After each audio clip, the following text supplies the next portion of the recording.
Ate Zay is my ate. Ate Catherine is also my ate. Mami Oni is my mom. She's my mommy.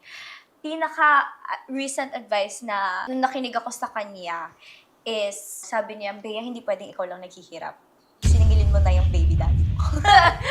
Totoo naman. Siningil mo na yung baby daddy. Siningil ko. Siningil ko talaga. Pinakita ko talaga lahat ng gastos ko. Okay naman. Naibalik naman lahat yung gastos. Nabalik naman. After 3 days, nag-write ng check worth 7 digits. Oh my gosh! Tax free. You know what? Never ko naisip yun. Pero baka nga, no?